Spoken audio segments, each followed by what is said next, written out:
하나님의 선택함을 받은 성도 여러분은 재물에 대한 이해가 더 지혜롭고 분별력이 있기를 주님의 이름으로 축복합니다. 하나님보다 돈을 더 의지하려는 힘의 그 능력이 늘 유혹이 있다는 사실을 우리는 압니다. 미국의 갈보리 채플하면 세계적으로 유명한 교회인데 그 교회가 처음에 개척을 하고 새로 예배당을 짓고 싶었는데 재정적인 어려움이 있을 때였습니다. 그러던 어느 날 눈여겨보던 땅이 매물로 나오게 됐고 한 부자가 목사님에게 건축비 명목으로 100만 달러를 헌금하겠으니 그 땅을 계약하라고 하는데 그 당시 100만 달러면 엄청나게 큰 돈이었습니다. 그럼에도 불구하고 목사의 마음은 편치 않았다고 합니다. 그 땅을 달라고 구체적으로 하나님 앞에 기도하지 않았는데 부자가 엄청난 제안을 하니 마음에 걸리겠다는 것이죠. 하나님께 기도하고 답을 드리겠다며 그를 돌려보내고 기도하는데 그 부자의 헌금을 받으면 안 되겠다는 마음이 들었다고 합니다. 그 돈을 받으면 이것이 하나님의 역사인지 부자의 개인적인 호의인지 모르겠다는 생각이 들었다고 합니다. 기도를 먼저 했다면 그것은 하나님의 공급하심으로 믿었을 텐데 그렇게 구체적으로 기도하지 않았는데도 불구하고 주어지는 것이라 지금은 하나님이 의지하기보단 부자를 의지하게 되겠다라는 생각이 들어서 그것을 거절하게 됐습니다. 돈을 받지 않고 거절하게 됐는데 이 목사에게도 이런 유혹이 가끔 있을 수 있다는 것입니다. 돈으로부터 자유할 것 같지만 목사도 돈으로부터 자유하지 못해서 텔레비전에 나오는 목사도 있는가 하면 갖가지의 목사들도 있을 수 있습니다. 이 목사님도 그런 가운데 거절하게 됐는데 이 돈은 강력한 힘이 있어요. 그래서 목사든 누구든지 사람을 끌고 가는 그런 유혹이 있는데 결국 그것을 포기했는데 그 다음에 정말 놀랍게도 하나님께서 전혀 빚도 지지 않고 그곳에다 주님의 교회를 잘 지을 수 있도록 은혜를 베풀어 주셨다라는 것입니다. 우리는 어떤 마음을 가지고 우리가 신앙을 가지고 살아가느냐가 너무 중요하다는 사실을 우리에게 알려주고 있습니다. 오늘 본문은 불의한 청지기의 비유를 제자들의 삶에 적용하도록 구체적으로 주님은 교훈하시는 내용이 소개되고 있습니다. 즉 불투명한 장래를 위해 청지기가 노력하고 준비했습니다. 자신이 가진 모든 문제를 해결하려고 했습니다.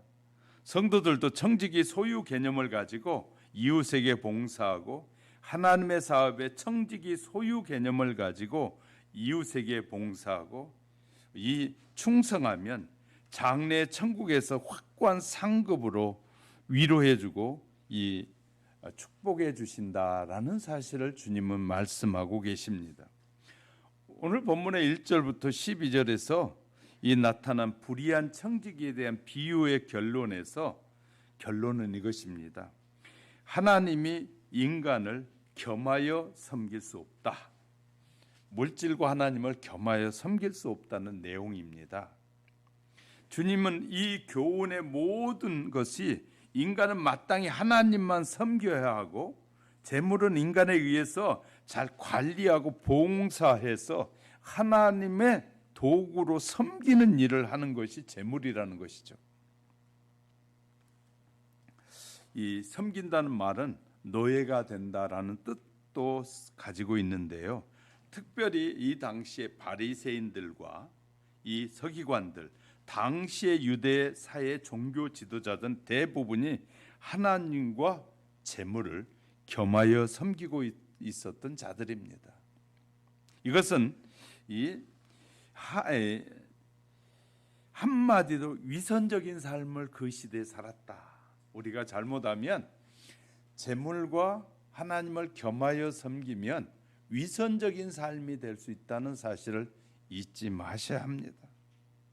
하나님과 재물, 인간은 운명적으로 이 양립되는 개념 중에 하나를 선택하지 않으면 안 된다는 말씀을 우리에게 하고 계시는 거예요. 오늘은 우리 모두가 재물에 관한 올바른 인식과 생활이 희미해지지 않으려면, 결국 바리새인처럼 되지 않으려면, 물질 숭배, 위선적인 신앙이 되지 않으려면 어떻게 살아야 하는지를 살펴가는 사이에 이 말씀 속에서 하나님의 뜻을 발견하는 은혜와 긍휼이 우리 모두에게 있어지시기를 주님의 이름으로 축복합니다. 첫째, 재물의 불의함과 유한성을 제시합니다. 주님은 9절에서 불의의 재물로라는 말씀을 하고 계십니다. 불의한 청지기에 대한 적용과 교훈도 그 비유 못지않게 해석에 난해점이 있는 건 사실입니다. 그러나 이 난해점은 우리의 신앙이 성숙해지면서 이 비례하고 깊고 다양한 진리로 바뀌게 될 것입니다. 재물은 본래 악한 것도 아니고 그 자체 인격이 있는 것이 아닙니다. 그런데 재물에는 견물 생심을 일으켜서 우리에게 탐심을 유발하는 마력이 있다라는 것이, 재물에는 이 마력이 있다라는 것이. 그러므로 이 재물에는 보편적으로 인간 사이의 어두운 문화의 모습들이 이 재물 뒤에는 숨겨져 있어요. 그래서요, 재물이 따라가는 곳에 반드시 문제가 생겨요. 재물이 따라가는. 우리는 성남의 대장동 사건 속에서 아주 많은 교훈들을 보지 않습니까?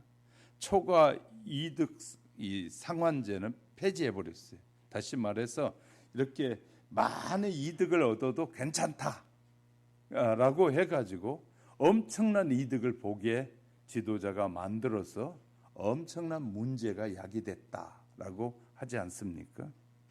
그래서 재건축을 하는 사람들은 초과 이득 환수제라는 법이 있는 것이 너무 중요한 거거든. 좋은 것인데 그걸 빼버리면 이 사업자가 마음대로 돈을 많이 이득을 챙겨가도 법에 걸리지 않다라는 사실이에요. 이런 것들이요, 엄청나게 우리 사회를 어둡게 만들잖아요. 조금만 투자하고 엄청나게 많은 부를 추구하는 것은 사람들로부터 늘 이 손가락질의 대상이 되기도 합니다.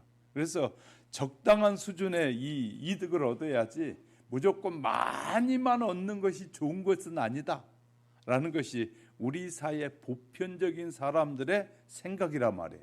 그러니까 우리도 기독교인이라면 우리는 물질을 어떻게 관리하고 어떻게 하는 것이 참 중요하다는, 물질을 바라보는 저와 여러분의 시각이 분명해야 된다는 사실입니다. 우린 직간접으로 재물 뒤에 숨겨진 악의 사변들과 접촉할 수밖에 없습니다. 주님은 당시에도 종교 지도자들 주머니에 들어있는 화폐들은 하나님께 불충한 것이었고 이웃에 대해서는 위선이 서려 있는 돈이었어요. 그러므로 성도들은 어떤 과정에서든지 재물을 사랑이나 의지의 대상으로 삼아서는 절대 안 된다는 거예요. 근데 오늘 너무나 많은 사람들이 재물을 의지하고 사는 사람이 너무나 많아요. 우린 재물을 접할 때는 항상 그 재물에 내재되어 있는 불의를 경계하고 분별할 줄 알아야 됩니다. 이것이 우리가 지금 영적인 삶을 살아가는 데 너무 중요한 내용입니다. 또한 재물에는 유한성을 우리에게 말씀해 주고 있습니다. 재물에 대한 주님의 견해는 11절에 참된 것이라는 표현과 9절에 없어질 때라는 말씀을 비교해 보면 불확실하고 변하기 쉬운 것이다. 재물이란 불확실하고 변하기 쉽다. 이 주머니 저 주머니 쉽게 돌아다닐 수 있다라는 것입니다. 그런 의미에서 재물은 재물과 불의의 연관성에 가까운 해석이라고 여겨지는데, 사람들은 이 불확실한 재물에 영혼을 의뢰하는, 불확실한 돈에 우리의 영혼까지도 맡기려는 사람들이 많이 있다는 것이, 유한한 재물과 영원하신 주님을 바꾸려는 사람들이 많이 있어요. 예수님을 포기하면 우리의 영원한 삶을 포기하는 것이에요. 그러나 물질을 포기하면 잠깐 포기하는 것이에요. 그리고 진리를 재물로 사려고 하는 사람들이 많이 있어요. 이같이 유한적이고 상대적인 재물을 영원하고 절대적인 것으로 섬기기에 주님께서는 재물에 불의한 것이다라고, 재물은 불의한 것이라고 말씀하고 계셔요. 그럼 우리는 영혼과 더불어 내가 소유한 재물도 재물에서도 거듭나야 돼. 내가 가지고 있는 재물에서 거듭나야 된다는 것이. 재물은 하나님의 보좌와 같은 위치에 두어서는 안 되고 오직 그분의 발 아래 내려놓아야 된다. 우리는 재물을 예수님 발 아래 놓아야지, 예수님보다 재물이 위에 올라가는 것은 매우 위험한 일이라는 것이에요. 그리고 그분의 거룩한 손에 구별되어 사용되도록 양보하셔야 돼요. 주님이 원하시면 언제든지 쓰십시오 하고 내놓을 수 있는 재물에 대한 자유로움이 있어야 된다는 것이.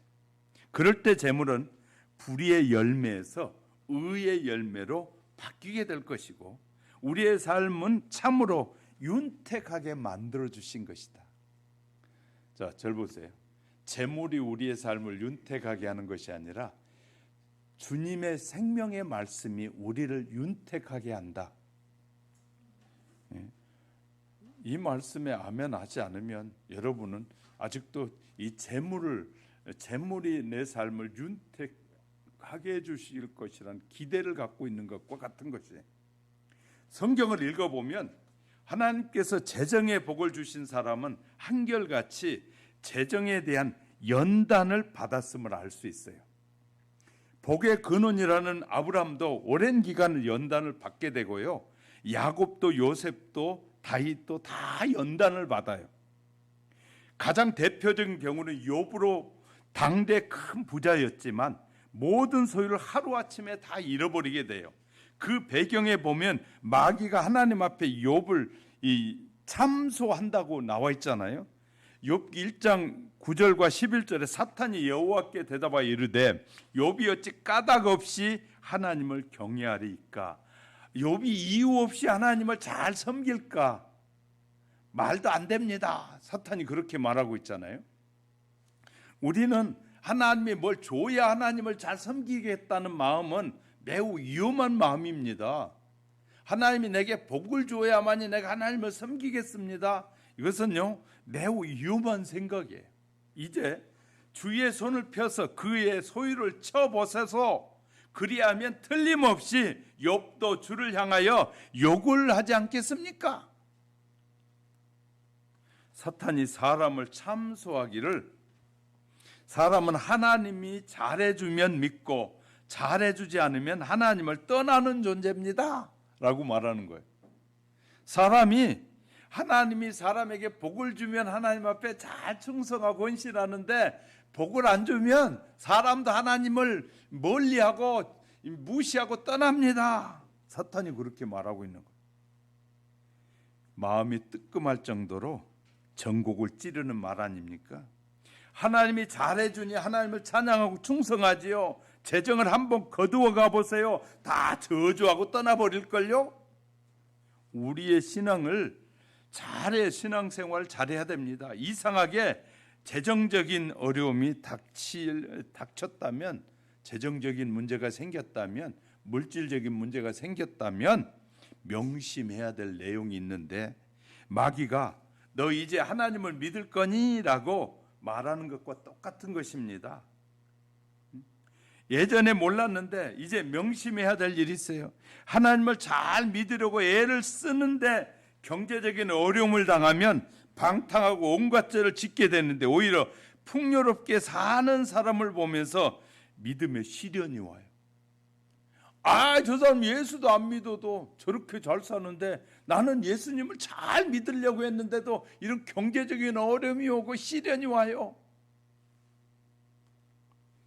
따라서 이럴 때 하나님의 인도하심을 잘 받아야 된다는 거예요. 인도하심. 재물이 가진 영적 위험성이 있다는 것이에요. 주님과 관계가 어떠하든지 재정 문제에서 가장 정확하게 드러나게 되는데, 코로나19로 재정적인 어려움을 호소하는 분이 많아졌고요. 혹 코로나가 아니더라도 재정적 문제는 늘 우리가 겪는 문제 중에 하나이기도 해요. 목회자인 저에게도 재정적인 큰 문제고, 성도의 삶에도 재정은 언제나 심각한 문제일 때가 많아요. 저에게도 재정적인 문제가 없었던 적이 없지 않아요? 많아요. 경제적인 문제는 우리가 겪는 신앙의 실상을 가장 확실하게 보여주는 문제가 경제적인 문제예요. 이따금 하나님이 정말 복을 주셨는지 회의가 들 때가 있는데, 재정적인 어려움을 겪는 그리스도인들에게 일어나는 일이 참 많습니다. 하나님은 정말 재정적으로도 복을 주시는 분일까요? 하나님은 재정적으로 복을 주신 하나님일까요? 하나님을 믿지 않는 사람들이 훨씬 더 많은 부를 가진 자를 볼 때 그런 마음이 들 때가 참 많잖아요. 그래서 예수 믿는 사람들이 목사에게 질문할 때가 많아요. 그런 문제 때문에. 그러나 재정의 복도 분명히 성경적인 복이고 하나님께서 주시는 복이 맞습니다. 재정의 복도. 부모가 자녀에게 풍족하게 살기를 바라는 것처럼 하나님도 우리가 풍족하게 살기를 바라셔요. 그렇게 하실 능력도 있는 분입니다. 천지가 다 하나님의 것이지만 자녀라고 무조건 부유함으로 채워주시지는 않습니다. 자녀라고 다 풍조롭게 주지 않아요. 오히려 재정적인 연단을 주실 때가 많이 있어요. 하나님께서 이처럼 재물로 훈련하시는 것은 재물이 가진 영적 위험성 때문이라는 사실을 발견하는 저와 여러분이 되시길 주님의 이름으로 축복합니다. 재물에는 반드시 우리의 영혼을 빼앗아가고 저와 여러분이 예수 잘 믿고 바르게 살려는 것을 가로막는 문제들을 반드시 동반하고 있다는 사실을 기억하시기를 주의 이름으로 축복합니다. 두 번째, 재물로 미래를 준비하라고 권유하고 계십니다. 예수님은 본문 9절에서 불의한 재물로 친구를 사라, 그리하면 저희가 영원한 처소로 너를 영접하리라 라고 권고하고 계십니다. 덕을 베푸면 덕을 베풀었는데도 곤란할 때가 있는데, 그 덕을 베풀고 나면 언젠가는 도움을 받은 것이 일반적인 이치라라고 전도서 11장은 말해요.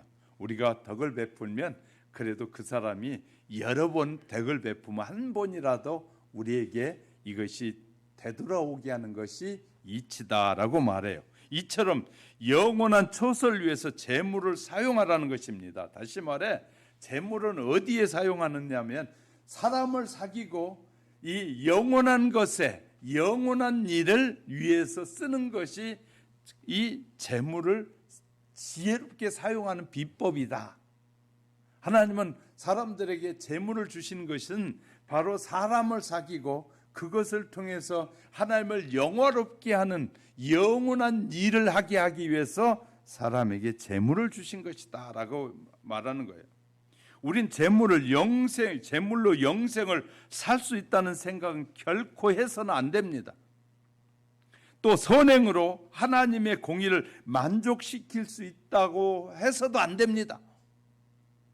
내가 물질을 많이 드렸으니까 하나님이 나의 잘못도 고백하지 않아도 다 용서하겠지, 이런 착각을 버려야 합니다.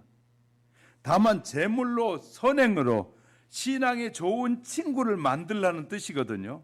장래에도 같은 동료로부터 따뜻한 위로와 넘치는 환영 대신 인색한 자였다고 동정과 여민을 받는다면 부끄러운 일이거든요. 거지 나사로도 아브라함의 품에 안겨 위로함과 칭찬을 받는데, 하물며 넉넉한 재물을 소유했음에도 불구하고 이기적인 생활로 부끄러움의 대상이 되는 성도가 얼마나 가련한 성도냐 그 말이죠. 그러면 우리는 재물로 영원한 상급과 위로의 터전을 만드는 것이 성도들에게 주어진 재물의 목적이다 라고 기억하시면 좋겠어요. 재물에 있어서 우리를 향하신 하나님의 인도하심은 세 가지가 있어요. 재물에 대해서. 절 보세요. 재물은 첫 번째 욕심을 버리라는 거예요. 욕심을 버리라.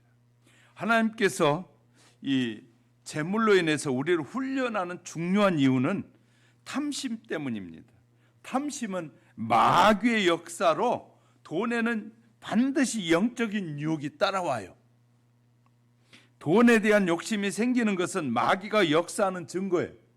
이 탐심이 자꾸 생기는 것은 마귀가 역사하는 거예요. 여러분 부자가 되고 싶습니까? 그렇다면 파멸과 멸망에 빠지게 될 위험성도 있다는 사실을 기억하셔야 돼.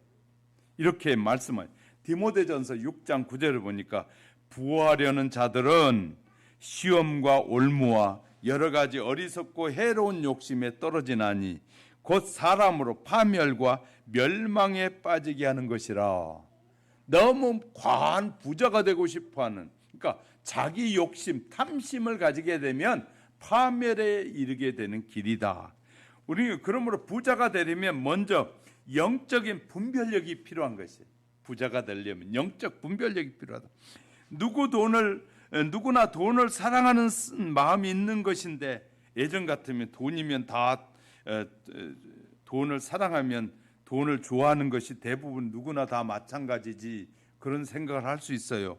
이런 생각하고 그렇지 않게 그냥 아무렇지 않게 여길 수 있어요. 그러나 이제는 돈을 사랑하는 것이 일만하게 뿌리라고 저희 디모데전서 6장 10절에서 분명히 말씀해 주고 있는 거 명심하셔야 돼. 성도들은 돈은 유혹의, 이 악의 뿌리다 하는 사실을 명심해야 됩니다. 탐심은 우상 숭배라고 고린도전서 이 골로새서 3장 5절에서 분명히 말씀해 주고 있어요. 그렇기 때문에 재물에 대한 마음이 준비가 없는 상태에서 하나님이 나에게 재물을 마음껏 주실 수가 없어요. 마음껏 주면 큰일 나는 거예요. 요새 젊은 친구들이 그 고급 차를 타고 다니면서 사고를 일으키고 사고를 통해서 자기가 죽잖아요. 그러니까 아버지 어머니가 이 돈을 많이 벌어가지고 애들에게 그냥 무분별하게 돈을 주니까 또 차도 사주고 하니까 그거 가지고 다니다가 결국 지가 한 짓이 뭐냐면 자기 생명을 빼앗아가 버리는, 그리고 자기 자신이 장애인이 되기도 하고 남에게 엄청난 생명을 빼앗기는 일을 통해서 감옥에도 가버리는 거예요. 그러니까 부모가 자식에게 이 자식이 돈을 쓸 줄 아는 자식인지도 보지 않고 그냥 자식이라고 무조건 돈만 주면 그 자식은 뭐 하게 된다? 심각한 문제를 일으키는 거예요. 탐심이 있는 사람, 부자가 되고 싶은 사람, 돈을 사랑하는 사람들에게는 계획이 없는 재물은 복이 아니라 독이라는 것이에요. 어떤 계획이 없이 돈이 많이 생기는 것은 매우 위험할 수 있다는 것이에요. 아브라함의 조카 롯은 물이 넉넉한 소알 땅을 선택하게 됩니다. 풍요에 대한 갈망 때문에 아내도 재산도 다 잃어버리게 됩니다. 여리고 성이 무너질 때 성의 재물을 취해서 숨겼던 이 아간과 그 가족들은 다 죽임을 당하게 됐습니다. 아나니아와 삽비라는 소유를 팔아서 교회에 헌금하다가 아까운 마음이 들어서 그 중에 얼마를 숨겼다가 죽음에 이르게 되는데, 그때 베드로가 하는 말이 어찌하여 사단이 내 마음에 가득하냐.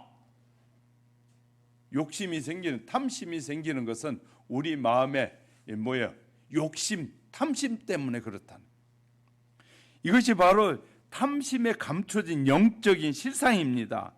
야고보 사도는 여러 가지 시험을 만나거든 온전히 기쁘게 여기라고 하면서 1장 2절에서 권면합니다. 그런데 부한 자들은 울고 통곡하라. 절 보세요. 야고보서 5장 1절 보니까 들으라 부한 자들아 너희에게 이 말 고생이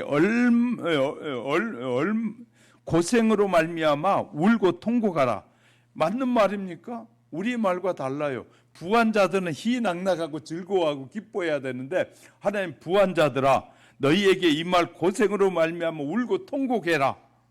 여러 가지 시험을 만난 사람이 울고 통곡해야지 부한 자들은 온전히 기뻐해야 하는 것이 맞지 않습니까? 그런데 완전히 반대로 탐심 있는 자는 부유함을 얻게 되었을 때 그 영혼이 궁극적으로 처할 상황이 너무 두렵기에 5장 2절 3절에서 너희 재물은 썩었고 너희 옷은 좀 먹었으며 너희의 금과 은은 녹이 슬었으니 이 녹이 너희에게 증거가 되며 불같이 너희 삶을 먹으리라. 너희가 말세에 재물을 쌓도다. 돈을 많이 모으는 것이 절대 복이 아니라는 것.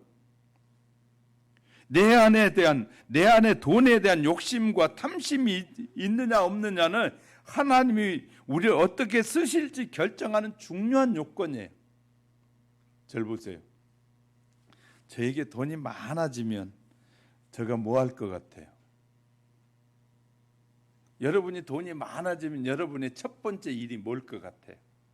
우리는 재물에 대한 계획이 분명해야 돼. 갑자기 하나님이 우리에게 막 일이 잘 돼가지고 막 돈이 막 들어왔어요. 그러면 첫 번째 할 일이 무엇인가를 생각해 보세요. 여러분은 무엇을 계획하고 있습니까? 갑자기 부유해지고 막 풍성해지면 가장 먼저 하고 싶은 일이 무엇입니까?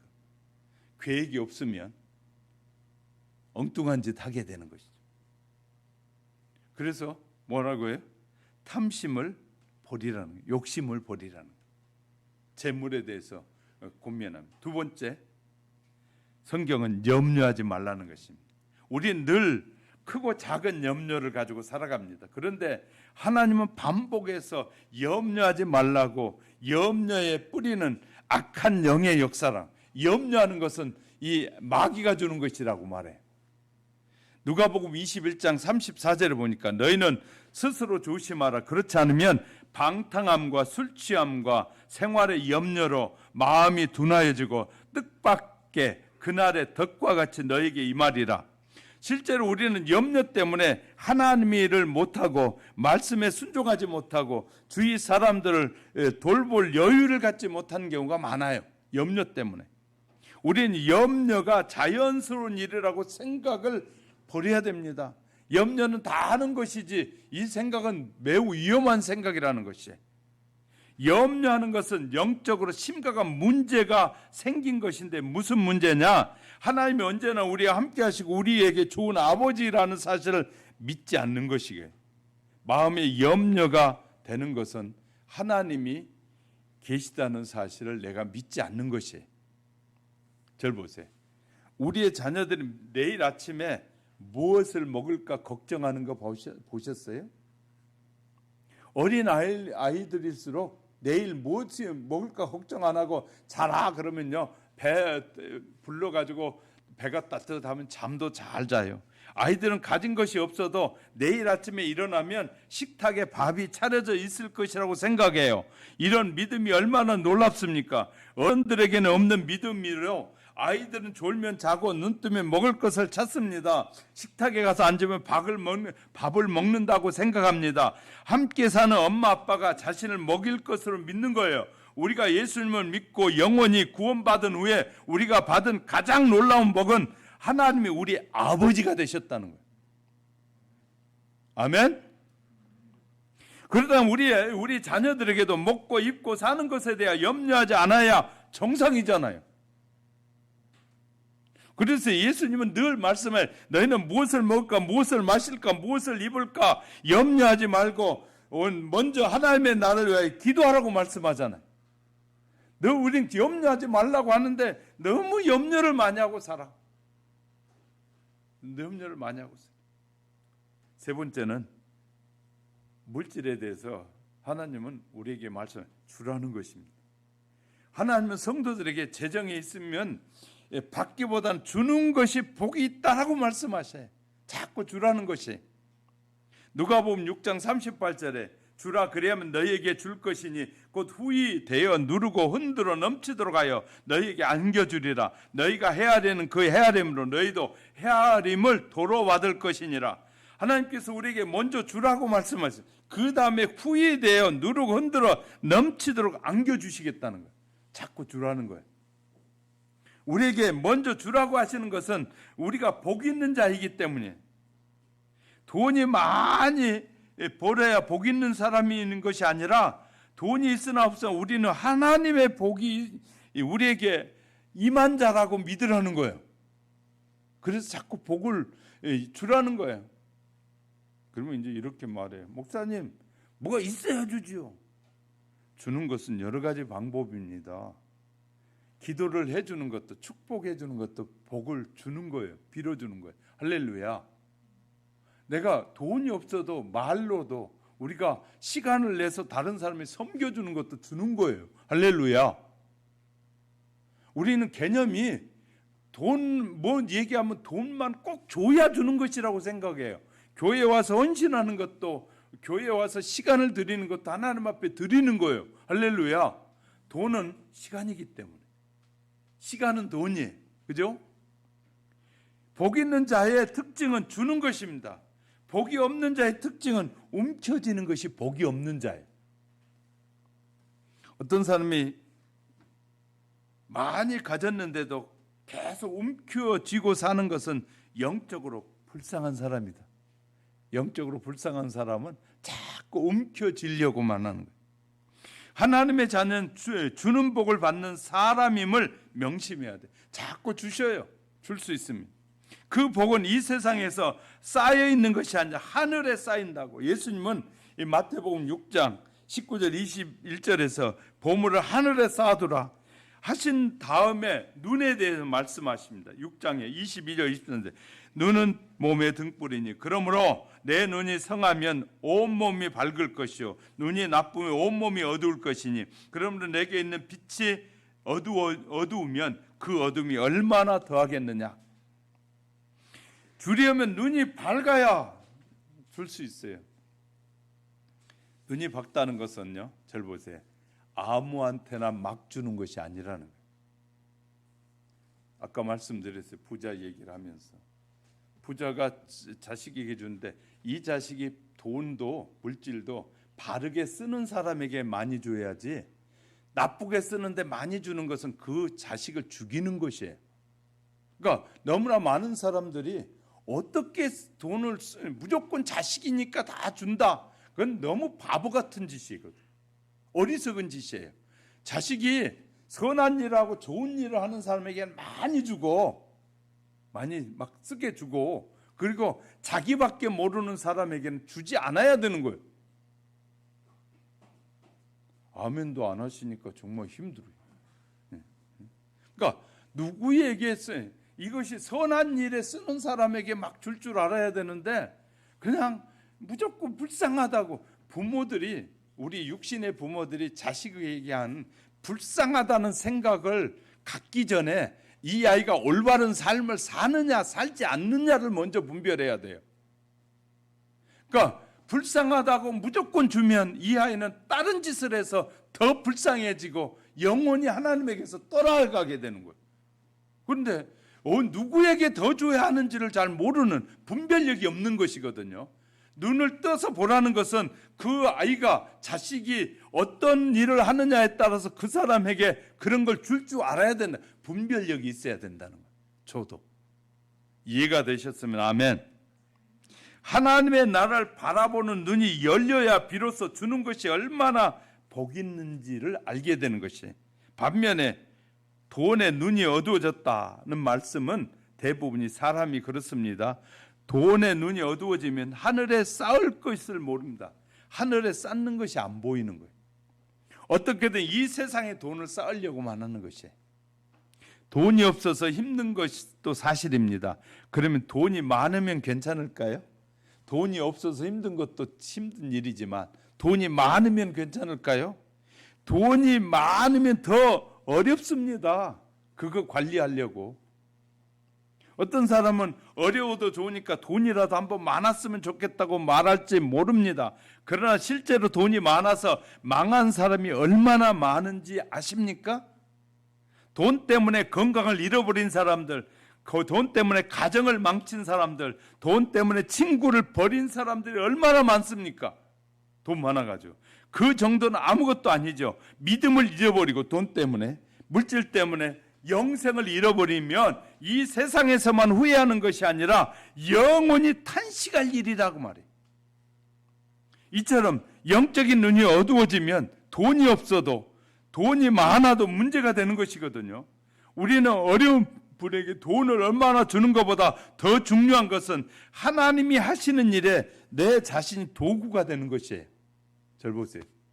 하나님이 내게 복을 주시더니, 물질의 복을 주시더니 하나님의 일에 참여하는 일이 복되다는 거예요. 할렐루야. 하나님의 일에 참여하는 것은 나의 축복을 하늘에 쌓는 것이라는 거예요. 할렐루야. 그러니까 우리가 영적인 눈이 열리면 하나님의 일에 내가 참여해서 쓰임받는 것이 복이라는 사실을 알게 되는 것이에요. 그 요새 가끔 이제 세상에 믿는 사람들 중에서도 그러고 믿지 않는 사람들에게 자식에게 주고 뭐 선한 사업에 쓰라고 이렇게 막 넘겨버리잖아요. 재산을. 그건 바보 같은 짓이에요. 자기에게 준 것을 선한 사업에, 그가 말하는 선한 사업, 주님이 원하시는 선한 사업인지 세상 사람들이 말하는 선한 사업인지 영적인 눈이 어두우면 안 보이는 거예요. 영적인 눈이 뜨면 보여요. 이렇게 쓰는 것이 가장 지혜롭습니다. 교회에 들여가지고 교회를 통해서 고아원을 운영한다든지, 교회를 통해서 뭐 학교를 운영한다든지, 교회를 통해서 주님을 통해서 일하게 될 때 주의 영광이 나타나는 것이고, 주님이 기뻐하는 일인지, 자기가 그냥 주님을 통하지 않고 쓰는 것은 자기 영광을 나타내는 것이. 이해가 되셨으면 아멘. 그러니까 이해하지 못한 사람들이 많더라고요. 신문엔 대문짝만하게 나요. 야, 뭐 이 사람이 돈을 벌어가지고 엄청나게 벌어가지고 사회에 기부를 많이 했습니다. 그건 사회에 기부한 것이 하나님의 나라에 쌓는 것이 아니라고.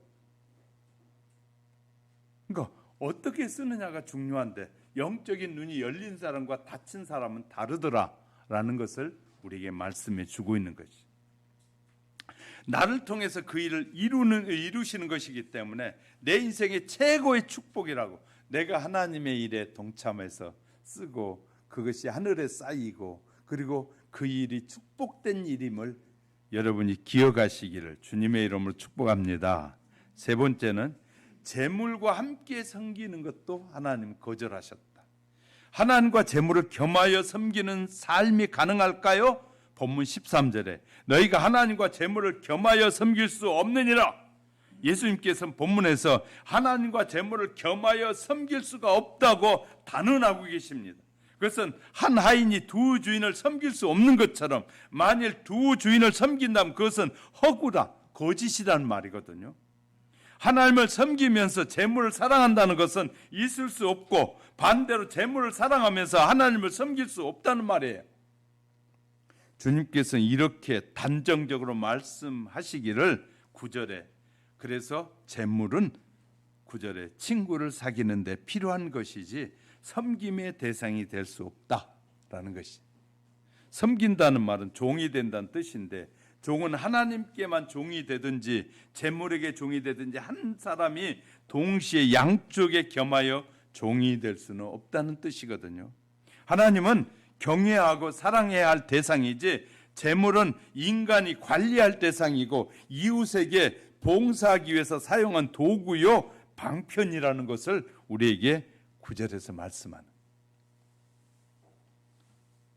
그렇게 많이 벌어놨던 사람이 하루아침에 자기가 죽으니까 세상에서는 이런 경우가 많아요. 남편이 실컷 벌어놓으니까 그러다가 어느 날 중병으로 죽으니까 아내가 더 좋은 남자 만나가지고 그 다음부터는 희덕거리고 사는 거예요. 또 여자가 열심히 벌어놨더니 그리고 나서 안 쓰고 죽었더니 남자가 죽고 나니까 그 다음에는 더 좋은 여자 만나가지고 희덕거리면서 그 쓰고 사는 거예요. 바보 같은 인생을 산 거죠. 바보 같은 인생. 자기에게 쓰는 것이 아니라. 성경은 인간이 두 주인을 섬길 수 없다고 말합니다. 우리가 하나님께 재정의 어려움이 너무 큽니다. 빨리 재정을 회복해 주세요. 약속하신 풍요의 복을 주세요. 기도할 수 있으나 먼저 자신 안에 돈을 사랑하고 부자가 되려는 마음, 탐심이 있는지 스스로 먼저 살펴보라는 거예요. 우린 기도하죠. 부자가 되기 원하고 잘 되기 원하고 풍성해지기 원하는데 그 안에 탐심이 있는지를 먼저 살피라는 거예요. 마귀는 마음에 가득한 상태에서 부유해지면, 마귀가 우리 안에 막 역사하는데 그런 부유해지면 그 사람은 온전히 파멸하는 사람이 되는 거예요. 마귀가 좋아하는 짓만 하다 살다가 끝나는 거예요. 하나님과 재물을 절대로 겸하여 섬길 수 있는 대상이 아닙니다. 마음에 돈을 사랑하는 탐심이 있다면 그 사람이 이미 재물을 섬기는 사람이에요. 탐심이 있다면 벌써 재물을 섬기는 사람이에요. 이 말을 듣는 바리새인들이 예수님을 향하여 비웃었습니다.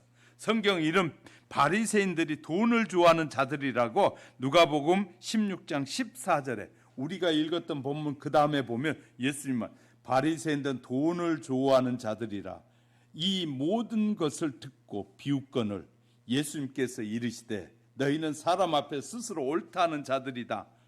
너희 마음은 하나님께서 아시나니 사람 중에 높임을 받는 그것은 하나님 앞에 미움을 받는 것이다. 보세요. 물질이 많고 뭐가 많아가지고 사람들 앞에 거드름 피우고 그러면서 사람들 앞에 칭찬을 받는 것은 하나님 앞에 큰 죄악을 범하는 것이다 라고 설명하고 있잖아요. 자, 이 말은 바리새인들이 예수님을 비웃었다고 말해요. 이런 사람 우리는 돈을 좋아하는 사람을 우리는 성경적으로 율법주의자다 이렇게 말하는 거예요. 율법주의자는 돈을 좋아한다. 왜 율법주의자들이 돈을 좋아할까요? 이유는 그들에게 은혜의 개념이 없기 때문에, 은혜의 개념이 뭔지 모르기 때문에. 그들은 자기들의 복을 받는 이유가 하나님 앞에 복받을 일을 했기 때문이라고 생각해. 그들이 율법주의자들은 내가 하나님 앞에 이렇게 복받을 짓을 해서 하나님 이렇게 복을 주셨다라는 물질이 복의 증거다라고 말하는 사람들이 율법주의자들이에요. 자기들이 복을 받았으면 복을 받는 증거가 나타나야 한다고 생각했어요. 따라서 그들은 부자가 되는 일은 대단히 중요한 일이에요. 율법주의자들에게 중요한 것은 바로 내가 부자가 되는 거예요. 왜? 그것이 하나님이 나를 복을 주셨다라는 증거가 물질의 복을 받는 것이다라고 생각하는 거예요. 만약에 자신이 가난하다면 하나님이 자기를 사랑하지 않는 증거예요. 너무너무 웃기잖아요. 그죠? 자기가 하나님의 말씀대로 살았다는 의미로 해석되는 거예요. 그러니까 내가 부자가 되면 율법주의자가 부자가 됐다라고 생각하는 것은 내가 하나님의 뜻대로 살았으니까 이렇게 복을 주셨지 이렇게 해석했다 그 말이에요. 하나님과 사이를 철저한 거래 관계로 인식하는 사람들을 우리는 율법주의자라고 해요. 그래서 율법주의자나 바리새인은 돈에 목을 매는 것입니다. 부자 청년이 예수님에게 영생을 구할 때 예수님은 소유를 팔아 가난한 자를 주고 나를 따르라고 말씀하잖아요. 영생을 얻을 수 있는 소중한 기회를 어때 놓쳐버려요. 왜? 돈 때문에. 내가 부자인데, 내가 하나님의 복을 많이 받은 자인데, 그런데 예수님은 나에게 뭐라고요? 다 팔아서 가난한 자에 주고 넌 나를 따르라고 하니까 그때 고민이 생긴 거예요. 아니 내가 하나님의 복을 받았는데 그런 복을 다 버리고 예수님을 따라? 이것은 불가능하다. 그러니까 말씀을 곡해하고 있는 것이에요. 재물을 더 귀하게 생각하기에 영생을 포기한 것이에요. 이것은 하나님께서 우리를 먼저 이 재정으로 연단하고 탐심을 버리게 하신다는 걸 모르는 것이에요. 저와 여러분에게 탐심을 버리는 게 중요해요. 하나님이 주목하시는 교회의 기준이 있어요. 하나님이 주목하고 계시는 교회의 기준은 교회도 탐심이 가득할 수 있다 그 말. 교회도. 교회는 성도를 말해요. 성도도 탐심이 가득할 수 있다. 그런데 그런 교회라면 더는 교회라고 말할 수 없다는 것이. 야고보 사도는 야고보서 2장 5절 7절에서 탐심이 가득한 교회는 진짜 교회가 아니다 라고 말하고 있어요. 당시 교회 공동체를 향한 말씀이었습니다. 교회 부자가 들어오면 대접을 받아. 교인들이 다 좋아하고 그를 상석에 앉아. 여기 좋은 자리에 부자가 오셨으니까 앉아야 됩니다. 그런데 가난한 사람이 들어오면 거들떠 보지도 않았어요. 가난한 사람이 들어오면 서 있든지 앉아 있든지 관심도 갖지 않는데 부자가 오기만 하면 그냥 믿음이 있든 없든 그게 상관없이 막 상석에 앉히고 좋은 자리에 앉히는 거예요. 초대교회에 왜 이런 문제가 생겼을까요? 성도들이 여전히 세상 기준으로 서로를 판단하고 소유가 많고 적음에 차별했다는 거예요. 재물이 물질, 돈이 많이 있느냐 없느냐를 초대교회 안에서도 차별했다고 말이에요. 그래서 예수님은 계시록에 말씀하시네. 얼마나 놀라운 일을 말씀해 주셨는지 아십니까? 자, 서바나 교회는 가난한 교회였거든요. 절 보세요. 계시록에 서바나 교회가 소개되잖아요. 서바나 교회를 설명하시면서 예수님은 너희는 부한 자다. 그런데 진짜 겉으로는 라오디게아 교회가 부한 교회였거든요. 라오디게아 교회는 대부분 의사나 그 당대의 사회의 지도층의 인사들이 대부분 많은 교회가 라오디게아 교회였고, 서바나 교회는 가난한 사람들이 많은 교회였어요. 그런데 계시록에서 이렇게 설명해요. 서바나 교회 성도에게 편지하면서 이렇게 너희는 부한 자들이다. 그러면서 라오디게아 교회 성도들에게 편지를 보내면서 너희는 가난한 자다. 영적으로 가난한 자라는 거예요. 영적으로 너희는 형편없는 사람 교회라는 거예요. 그러면 여기서 우리가 캐치해야 될 일이 있어요. 교회는 부자하고 가난한 것에 핵심이 있는 것이 아니라 베풀고 섬기고 누구나 차별이 없이 대하는 교회가 좋은 교회다.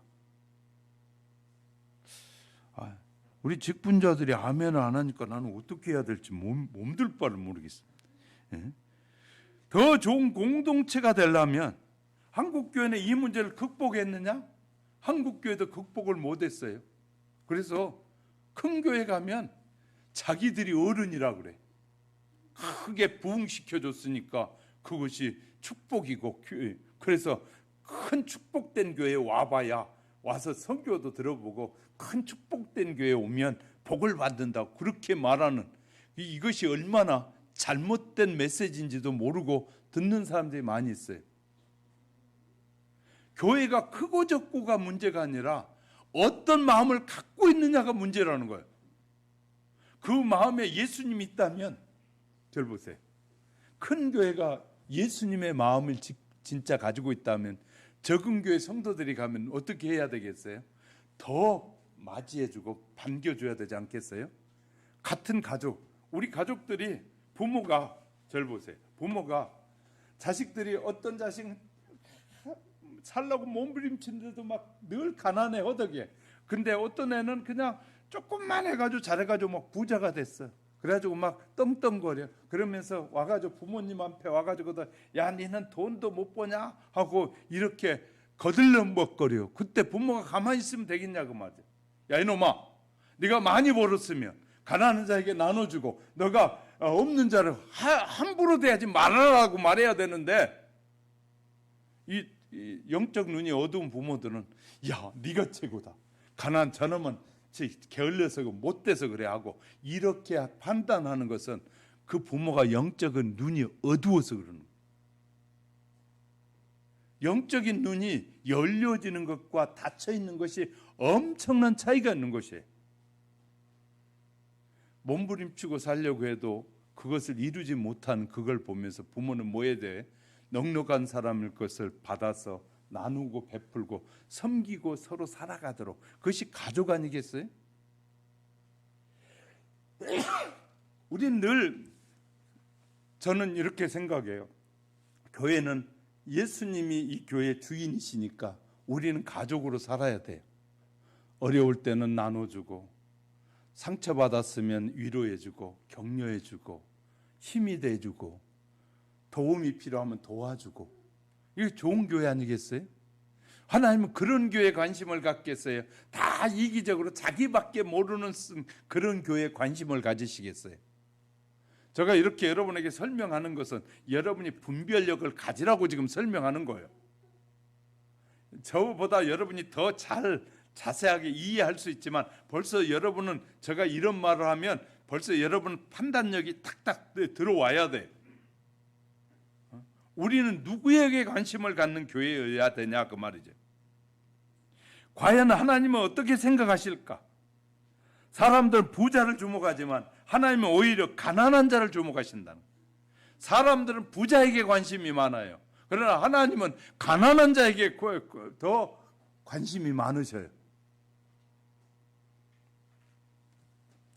이 점이 정말 중요합니다. 우리의 관심사는 부자냐 가난한 자에 있는 것이 있지 않아야 되고, 우리 진짜 구원받는 하나님의 자녀인가, 우리 교회가 진정 주님께서 내 교회라고 말씀하실 수 있는 그런 천국 공동체인가가 중요한 것이에요. 할렐루야. 우리 교회가 천국의 공동체인가, 서로 아플 때 위로해주고 서로 챙겨주고 서로 관심 가져줄 수 있는 그런 관계이냐가 더 중요하다는. 부모님이 분별하지 못하면 이 자식들 사이에 그렇게 만들면 안 돼요. 부모님 뭐 해야 돼요? 예, 물론 기도해 주면서 아픈 사람을 위해서 더 기도하게 되겠죠. 그렇지만 하여튼 하나님, 우리가 어떤 성품으로 우리가 세상에서 살아가야 되느냐, 하나님의 자녀들은 세상을 바라보면서 어떻게 살아야 하는지를 우리에게 말씀하고 계셔요. 사랑하는 성도 여러분, 저와 여러분은 말씀을 통해서 지혜를 배우고 말씀을 통해서 하나님의 자녀가 세상에 어떻게 살아야 하는지를 배우는 것이거든요. 저와 여러분이 정말 말씀 안에서 잘 배우고 성숙해서 하나님을 기쁘시게 하고 하나님의 일에 아름답게 쓰여지는 믿음의 사람들이 되시기를 주님의 이름으로 축복합니다. 말씀을 정리할게요. 예수님 매우 가난한 서마나 교회를 계시록 2장 9절에 부유하다고 하셨고, 이처럼 세상 기준으로 보는 것과 하나님이 보시는 기준은 완전히 다르다 말이에요. 우린 돈 많은 사람을 부자로 봅니다. 그러나 주님은 세상적으로 부유한 라오디게아 교회에 대해서 보시기에 너무나 가난하고 불쌍하다고 말해요. 이처럼 세상 기준으로 보는 것과 하나님이 보는 것이 완전히 다르다는 사실을 이해하시기를 주님의 이름으로 축복합니다. 세상은 돈 많은 사람을 대우하고, 그러나 교회는 달라야 한다는 것입니다. 교회가 세상과 같으면 어떡합니까? 그러므로 우리가 우리 마음에 돈 많은 사람과 가난한 사람을 보는 기준이 달라져야 되고, 탐심 곧 돈을 좋아하고 부자가 되고 싶은 마음은 여전히 남아 있는지 우리는 살펴봐야 됩니다. 저와 여러분 속에 재정을 통해, 물질을 통해서 우리에게 말씀하시는 하나님의 음성이, 하나님의 인도하심이 우리 안에 늘 함께 하시기를 주님의 이름으로 축복합니다. 기도하겠습니다.